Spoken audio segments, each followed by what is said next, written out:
Welcome to Blizzard Fire. We hope this video helps fire up your solution.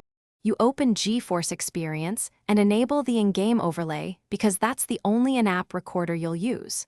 Once enabled, go to Settings and toggle the overlay on, then set hotkeys for record and instant replay so you can start without menus. You should also confirm your microphone and audio mix in audio settings so voice is captured. Make sure your drivers are up to date, since an outdated driver blocks access to recording features and reduces performance. You now configure the recording profile to match your goals. Select resolution and frames per second to match your monitor and pick high or custom quality. Next, choose NVENC as the encoder to offload work from the CPU and keep gameplay smooth. Then set a bitrate that balances file size with visual fidelity, higher bitrates for 60 FPS and high resolution. Once done, confirm audio tracks and pick a fast drive for output to avoid dropped frames during you're ready to record.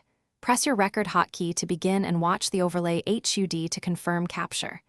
If you use instant replay, save segments immediately after an event, otherwise stop and review the full file. After recording, open the video in your editor and move originals to a backup drive. If something goes wrong, check that the in-game overlay is enabled, update GPU drivers, and run Geforce Experience as administrator.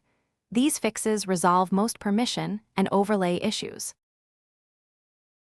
Thanks for watching. If you found this helpful, don't forget to like and subscribe.